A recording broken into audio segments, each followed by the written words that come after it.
예수님께서 순환을 당하시고 십자가에서 죽으셨습니다. 그리고 3일 만에 부활하시고 예수님이 그 약속하신 대로 성령께서 임재하시고 제자들은 그 성령의 능력으로 로마 제국의 각처에 흩어져서 이제 교회를 세워나가기 시작합니다. 그런데 문제가 생겼는데요. 이 예수님의 부활을 증거하던 이 제자들, 목격자들이라고 하는데요. 실제 눈으로 그 예수님의 부활을 경험했던 목격자들이 10년, 20년, 30년 지나다 보니 이분들이 다 돌아가시는 거예요. 그리고 예수님의 부활을 또 예수님의 십자가를 실제적으로 증거할 수 있는 그런 사람들이 점점 사라지기 시작했던 겁니다. 그래서 성령께서는 어떤 일을 교회 가운데 하시기 시작했냐면 이런 예수님의 십자가와 부활 또 예수님의 삶과 가르침을 글로써, 그러니까 책으로서 만들어야 되겠다라는 생각을 가지시고 하나님의 사람들을 세우셔서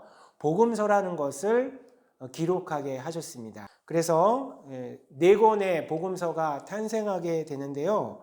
마태, 마가, 누가, 요한 복음서가 탄생하게 됩니다. 이 복음서들은 다 예수님의 삶과 가르침에 대해서 다룬 성경이라고 할 수가 있습니다. 며칠 전에 한글날이었죠. 세종대왕, 이 대한민국 국민들이 가장 존경하는 위인 중에 한 명이에요. 그래서 이 세종을 영화로 만든 분들이 참 많은데요. 안성기가 세종으로 나오는 이 신기전이라는 영화, 아니면 송강호가 또 세종으로 나오는 나란 말씀이, 한석규가 세종으로 나오는 천문, 다 세종을 주제로 한 영화인데요. 같은 세종의 삶을 다루더라도 관점이 다 틀린 것을 보게 돼요. 신기전은 무기를 만드신 세종, 나란 말씀이는 한글을 만드신 세종, 천문은 과학기술을 발전시킨 세종에 대해서 다루고 있어요. 각각 다른 관점으로 보았던 것이. 마찬가지로 이 복음서, 4개의 복음서도 다른 관점으로 예수님의 삶과 가르침을 본 것을 볼 수가 있습니다. 그러면 마태복음은 어떤 관점으로 기록한 복음서일까요? 한마디로 마태복음은 유대인을 위한 복음서예요. 유대인들이 누구냐면 남유다 왕국이 멸망하고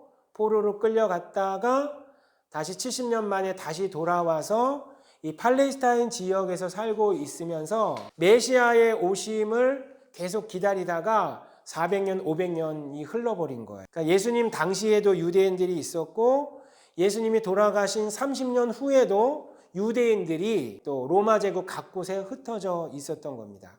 유대인들은요, 그 구약 성경을 굉장히 잘 알고 있었어요. 17권의 선지서에 대해서 굉장히 잘 알고 있었어요. 여러분, 선지서의 메시지가 뭡니까? 뭐 여러 가지 심판과 구원의 메시지가 있지만 가장 중요한 메시지가 뭐냐면 메시아가 오실 것이다 라는 메시지였어요. 이 마태복음이 쓰여질 당시의 유대인들도 메시아를 기다리고 있었어요. 그러니까 유대인들은 아직 메시아가 오실 것을 기다리고 있었고 그 당시에 그리스도인들은 예수님이 그 메시아다라고 주장을 한 사람들이었던 거예요. 이 마태복음은 유대인들을 위한 복음서니까 구약 성경을 많이 인용을 해서 구약 성경에서 예언했던 그 메시아가 바로 예수님이시다.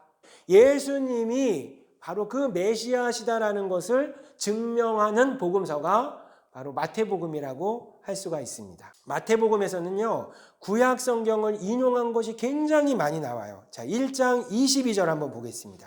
그러니까 예수님의 성령 잉태 사건이 그냥 사건이 아니라 바로 구약의 선지자가 예언한 것을 성취한 것이다 라는 것을 이사야 7장 14절에 예언된 것을 예수님이 성취한 것이다 라는 것을 마태복음에 기록하는 거예요. 구약을 인용한 건데요, 바로 구약 성경을 성취하셨다. 그래서 성취 인용문이라고 하는데 이 성취 인용문이요, 마태복음에 50번이나 나와요. 그리고 구약의 여러 가지 사건들을 또 암시하는 것이 75회, 그러니까 125회나 구약을 이용한 유대인을 위한 복음서가 마태복음이라고 할 수가 있어요.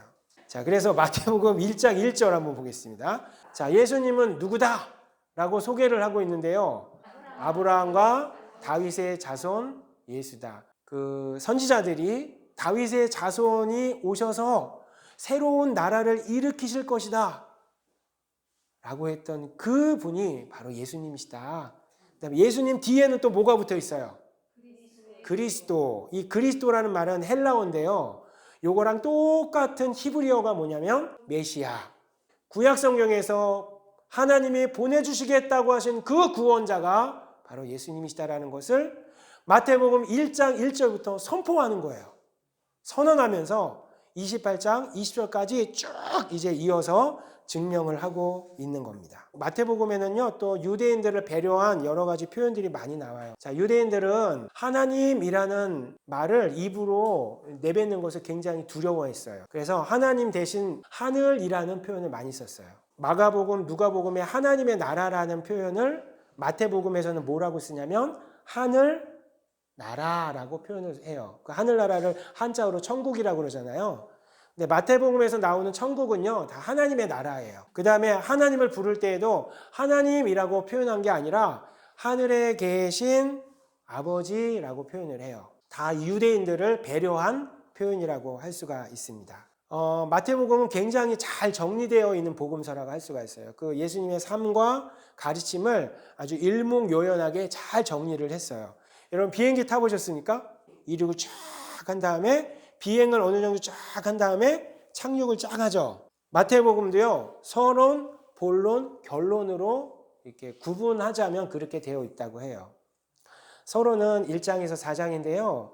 예수님이 어떻게 탄생하셨는지, 또 예수님이 사역을 어떻게 준비하셨는지 그 얘기를 다루고 있어요. 근데 이 서론에서요, 굉장히 강조하고 싶은 것이 있어요. 이스라엘은 예수님이다.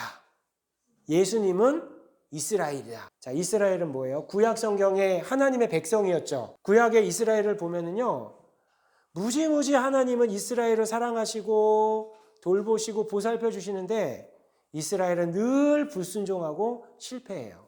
예수님이 그 실패했던 옛 이스라엘을 대체하는 새 이스라엘이라고 강조하고 있어요. 애굽으로 이스라엘이 이주한 것처럼 예수님도 이주하죠. 이스라엘이 바로의 유아학살을 경험한 것처럼 예수님도 유아학살을 경험하죠. 이스라엘이 홍해를 건너서 홍해 세례를 받은 것처럼 예수님도 요단강에서 세례를 받으시죠. 예수님의 삶의 부분에서 이스라엘과 공통적인 부분들을 1장에서 4장까지 모아 놓으면서 예수님은 바로 옛 이스라엘을 대체하는 새 이스라엘이라는 것을 1장에서 4장까지 강조하고 있어요. 그러니까 예수님은 새로운 이스라엘이에요. 예수님이 새 이스라엘이라면 그 예수님 안으로 들어오는 사람들도 누구예요? 새 이스라엘이 되는 거예요. 새 이스라엘이신 예수님 안으로 들어왔으니 예수님과 함께 연합했으니 그 사람도 새 이스라엘이 되도록 하시는 놀라운 영적인 비밀이 담겨 있는 거예요. 마태는 바로 마태복음 1장에서 4장까지 예수님이 새 이스라엘이라는 것을 강조하고 있는 거예요. 우리 하나님께 감사합시다. 새 이스라엘이신 예수님 안으로 들어와 새 이스라엘이 되게 하신 하나님께 찬양합시다. 자, 이제 마태복음의 본론인데요. 본론은 5장에서 25장이에요. 5장에서 25장은요, 예수님이 어떻게 사셨는지 또 어떠한 일을 하셨는지를 일목요연하게 정리해 주시고요. 또 가르침도 정리해 주셨어요. 자, 근데요, 이 학자들은요, 이 본론을 연구해 보니까 신기한 것이 있었어요. 자, 유대인들은요, 모세 오경, 토라 때문에 5이라는 숫자를 굉장히 좋아해요. 마태복음도 예수님의 가르침을 군데 5군데 해서 모세 오경이라는 율법을 대체하는 새 율법을 예수님께서 우리에게 주셨다라는 것을 강조하고 있어요. 5편의 가르침이 끝날 때마다 어떤 문구가 있냐면 예수께서 이 말씀을 마치시네라는 마침표가 딱 찍혀 있어요. 5장에서 7장까지 예수님의 첫 번째 가르침이에요. 이거를 산 위에서 베푸신 가르침이라고 하는데 5장에서 7장은 산상순인데요. 5장에서 7장 산상순이 어떻게 마무리되는지 7장 28절 보겠습니다. 예수께서 이 말씀을 마치심에 이게 7장으로 마무리되죠. 첫 번째 가르침이 마침표로 꽉 찍어진 거예요. 이것이 나머지 네 가지 가르침이라고 할 수가 있어요. 10장에서 13장에서 18장에서 23장, 25장에서 이런 다양한 예수님의 가르침들이 쭉쭉쭉쭉 등장하고 있는 것을 보게 돼요. 자, 마태복음의 결론은 뭘까요? 이 순환과 십자가와 부활이라는 가장 복음의 핵심적인 메시지를 결론 부분에 담고 있는 것을 보게 돼요. 이 결론 부분은 또 마가, 누가, 요한에서 반복적으로 나오기 때문에 그때 다루기로 하고요. 어쨌든 마태복음은 유대인을 위한 복음이었지만 마태복음의 마지막 장면은요, 마태복음이 유대인만을 위한 복음이 아니라는 것을 우리에게 말씀해 주는 성경 구절이 있어요. 자, 이것을 보고 한번 읽어보시죠. 자, 시작. 가서 모든 민족을 제자로 삼아 세례를 베풀고 가르쳐 지키게 하라. 모든 민족의 이방인들을 예수님의 제자가 되게 하라. 예수님을 믿게 하라는 거예요. 그리고 그 사람에게 세례를 베풀라. 세례를 베푼다는 것은 예수님과 함께 죽고 예수님과 함께 살게 하라는 거예요. 예수님이 가르치셨던 이 5군데의 예수님의 가르침을 모세 오경과 같은 새로운 율법을 이것을 가르쳐서 지키게 하라. 마태복음은 누가 기록했을까요? 어떻게 하세요? 네, 쉽죠? 근데 이 마태는 예수님을 믿기 전에는 직업이 아주 독특했어요. 여러분 세리라고 들어봤어요? 세리? 로마 제국에 딱 붙어서 백성들에게 세금을 다 걷어서 로마 제국에 딱 바치고 세금을 더 많이 부과해서 그 나머지 차액을 자기가 먹어서 부자가 되는, 그러니까 돈만 알고 성공만 알았던, 자기만 잘 먹고 잘 살면 된다고 했던 이 세리 마태가 어떻게 제자 마태가 되어서 이 복음서를 기록했을까? 세리 마태를 제자 마태가 되게 했던 이 복음이 무엇일까라는 것을 이 마태복음을 통해서 발견하셔야 합니다. 복음이 뭔지 아세요? 유앙겔리온이라고 그래요. 헬라어로. 유앙겔리온은 원래 헬라어가 어떤 때 쓰였냐면 황제가 새로 등극했을 때 제국의 곳곳에 황제가 다시 등극하셨다, 기쁜 소식이다 라고 선포를 하죠. 이게 유앙겔리온이에요. 또 황제의 대를 이을 황제의 아들이 태어났다, 이 유앙겔리온이에요. 왜 마태복음에 이 유앙겔리온이라는 말을 붙였을까요? 예수님이 세상을 구원할 왕이시라는 것을 나타내기 위해서 이 복음이라는 말을 붙이셨다는 거예요. 세리 마태를 제자 마태로 변화시켰던 이 유앙겔리온, 여러분 읽어 나가시면서 저와 여러분 안에도 새로운 부흥이 일어나기를 주님의 이름으로 축원합니다.